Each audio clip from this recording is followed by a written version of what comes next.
The date is the 25th day of the first month, in the year 753 ATC, after the city. Luna and Nyx's long journey is nearly at its end. Traveling from the ancient Malaysian forest for months, they've traveled, driven by a desperate need to understand the disruption of the Danilov ley line, a magical current that passes through her forest and why it's gone silent. At her side is Nyx, her faithful owl familiar. Their long, arduous journey is finally nearing its end.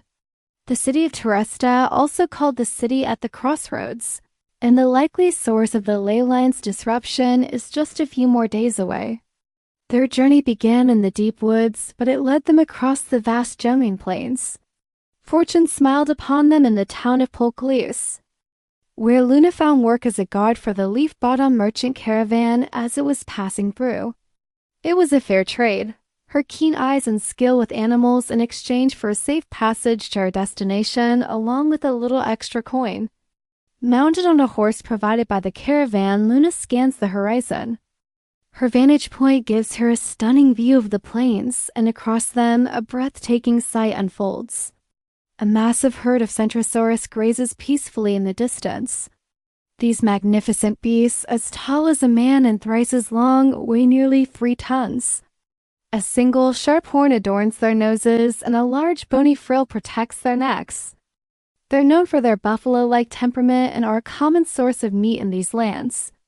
Thankfully, the herd is moving away, posing no threat to the caravan. Just another wonder of this wide, open world. While Luna stands guard, others travel in relative comfort. Inside one of the wagons, 2 figures sit across from each other, also watching the distant dinosaurs. The first is a halfling with short, white hair, dressed in a striking white and gold toga. He calls himself Kid Icarus. Across from him is a rare sight to behold indeed Coda, a simic hybrid. His skin and hair are a deep blue, and his features are a fascinating blend of human and some kind of shark. A rarity, a marvel even in a world full of wonders. Both have their own reasons for heading to Toresta, the city at the crossroads. Patrolling the opposite side of the wagons is Mickey, a Goliath of impressive stature, his dark hair a stark contrast to his arcane robes. His focus is absolute, his eyes constantly searching for any sign of trouble. Luckily, the day has passed without incident, a blessing on these open roads. As the sun begins its descent, casting long shadows across the plains, the caravan leader, a rugged but friendly-looking man with a gray beard and kind eyes, dressed in a brown leather vest, hat, and scarf, named Orban Leafbottom, calls a halt. Circle the wagons. His voice rings out, a familiar and comforting command to the seasoned travelers. While Orban directs the setting up of the camp, Luna sees to her other duties, tending to the weary horses and draft animals. She moves from one to the next, reaching into a small pouch. Each time, she pulls out a single glowing berry, which the animals eagerly accept. She pops one of the berries into her mouth, the magical fruit warding off hunger and fatigue.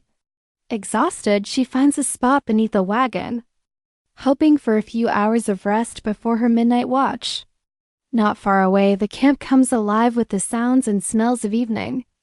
A dragonborn chef, scales shimmering in the firelight, prepares a hearty dinner for the dozens of hungry workers, guards, and passengers. Kit Icarus, Coda, and Mickey join the others, their plates piled high.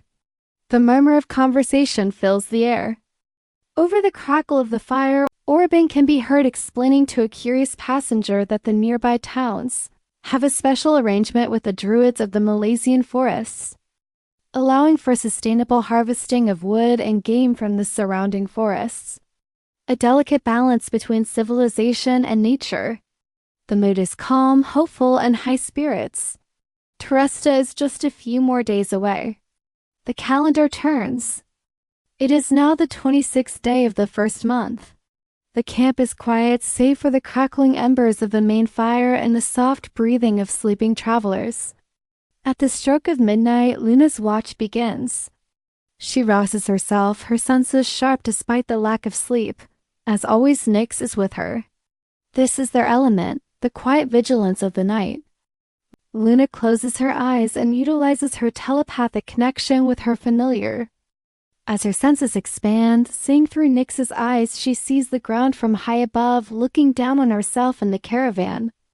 Taking a moment to orient herself, she surveys the midnight surroundings with the eyes of an owl. Nyx's eyes providing early warning to any approaching threat.